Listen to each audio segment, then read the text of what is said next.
Pretoria, South Africa, the early 1980s. A boy not yet 10 years old is standing in a house that has just come apart. His parents are getting divorced, and someone has asked him a question no child should ever have to answer. Which parent do you want to live with? The other children choose their mother. But this boy looks at his father. A man standing alone in the middle of the room. A man who, in that moment, looks somehow smaller than he ever has before. And the boy feels something that will quietly shape the rest of his life. He feels sorry for him, so he chooses his father. Not out of love exactly, out of pity. He thinks, in the simple and generous logic of a lonely child, that his father should not have to be alone in that house, and that maybe he can be the company. His name is Elon, and many years later, when he is one of the richest men who has ever lived, he will admit that staying with his father was one of the hardest mistakes of his life. He will say it the way people say the things that still ache, because the house he chose to stay in was not a gentle place. By his own account, given decades later, his father could be a cold and frightening man. Brilliant, yes, a gifted engineer with a fast and powerful mind, but hard in a way that left marks no one could see. Elon has said he tried everything to reach him. Reason, argument, patience, pleading. Nothing worked.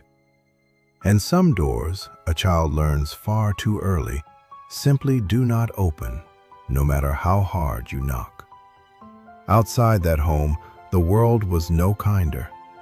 At school, he was the small one, the strange one, the boy who would rather disappear into a book than run with the other children. One day, they beat him so badly that he ended up in the hospital. And the story that has followed him ever since is that his own father took the side of the boys who hurt him. Sit with that for a moment. A child comes home broken and bleeding, and the one man who is supposed to stand between him and the cruelty of the world is standing somewhere else entirely. So the boy did what wounded, clever children have always done. He vanished into books, science fiction, philosophy, whole sets of encyclopedias, page after page, not to show off, to survive. Because the worlds inside those books were safer than the one he was actually living in. Books did not raise their voice. Books never made him feel like a disappointment. And somewhere in those long, quiet hours, a promise was taking shape inside him. If he ever had children of his own, he would not become his father. Years later, as a grown man, he would put that promise into a single sentence that says more about his heart than 1,000 interviews ever could. He said that his children never chose to be born. He chose to bring them into the world. And so, he said, they owe him nothing at all. He owes them everything. Hold on to that sentence, because the distance between wanting to be that kind of father and actually being that man in the room would become the great struggle of his entire life. When he was just 17, he left. He left South Africa. He left his father. He left the country that had shown him so little tenderness, and he crossed the world with almost nothing in his pockets. People love to tell this part as a triumph, the immigrant who arrived with empty hands and built an empire. But underneath all that ambition was something quieter and sadder. He was not only chasing the future, he was running from the past. Some men build because they love the work, and some men build because standing still, even for a moment, would force them to feel everything they spent their whole childhood trying to outrun. By the late 1990s, he was in California, working until he forgot to sleep. The boy who once read alone in the dark was slowly becoming the man the world would never stop watching.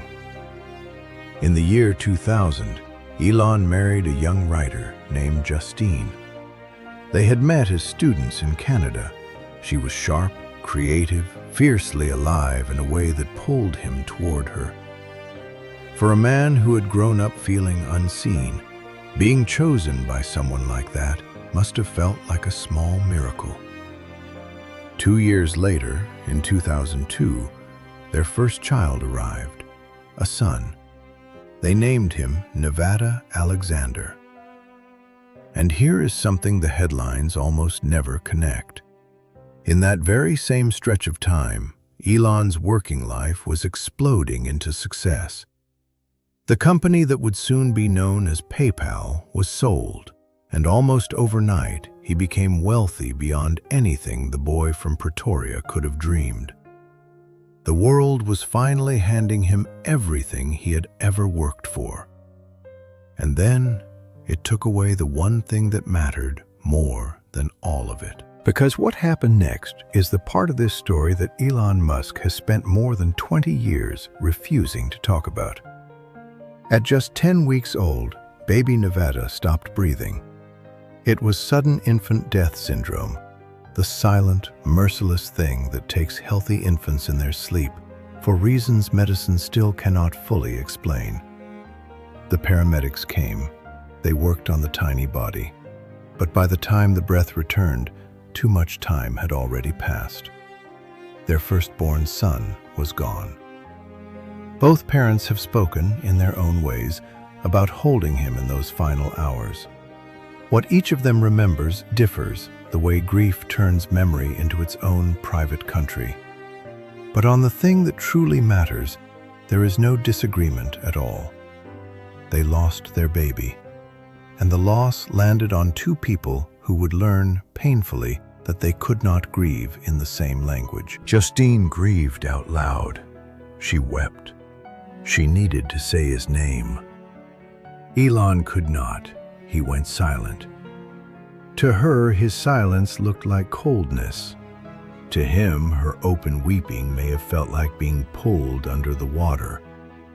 Two people, standing over the same unbearable absence, reaching for one another in the dark, and somehow missing. And if you still remember that little boy back in Pretoria, then you already understand where the silence came from. He had learned, a long time ago, exactly what to do with pain that has nowhere to go. You bury it. You go back to the work, because the work is the one place in the world that never asks you how you are feeling. So that is what he did. Within just a couple of months, the family had already begun trying again. In time, there were twins, then triplets, 5 sons arriving fast, almost as if a house full of new life could somehow fill the silence that the first child had left behind. But you cannot replace a person. You can only love the ones who come after. And the question that would quietly haunt the rest of his life was whether he truly knew how. Because the same years that filled his home with children were the years he very nearly lost everything he had built. By 2008, both of his companies, the rocket company and the car company, were running out of money at exactly the same time. He was sleeping on the factory floor. He was pouring his last dollars into machines while the whole world placed its bets against him. He has called it the worst year of his life. Friends from that time describe a man stretched right to the edge of what a person can endure, running on almost no sleep, carrying the survival of thousands of jobs and 2 impossible dreams at the very same time. And in the rare hours when he finally did come home, he was often too hollowed out to be anything more than a shadow of the father he kept promising himself he would one day become. And somewhere inside that storm was a father who wanted to be present, and a man who felt the entire future resting on his shoulders. He could redesign a rocket part. He could pull a company back from the very edge of the cliff. He could work 100 hours a week and still find one more problem left to solve. But he could not be in two places at the same time. And his children were growing up in the place he kept having to leave. He had promised himself so long ago that he would never become his father. But being present is not a promise you make only once. It is a thing you have to choose again every single day. At every dinner he missed, at every bedtime that happened without him, at every birthday that quietly lost to a launch. And the future kept calling his name. The future, it turned out, always called louder than the present. The world saw a man conquering space and reinventing the automobile. But the people who actually loved him saw something else entirely. They saw a man who could reach almost anything he set his mind to. Anything at all. Except sometimes the small hands that were reaching back for him across the room. Today, Elon Musk has fathered many children, more than most people could even name. And you can read that single fact in two completely different ways. The cynic sees a man with a family scattered too wide to ever truly hold. And there is real truth in that criticism. Some of his children have known the particular ache of a father who was everywhere in the world and not always there in the kitchen. One of them has broken with him publicly and painfully, the kind of rupture between a parent and a child that no fortune on earth can ever buy back. He is not a flawless father. He has never once claimed to be. But there is another way to read a man who keeps having children, a man who has said again and again that he wants a big family, that he wants to be there, that he is trying.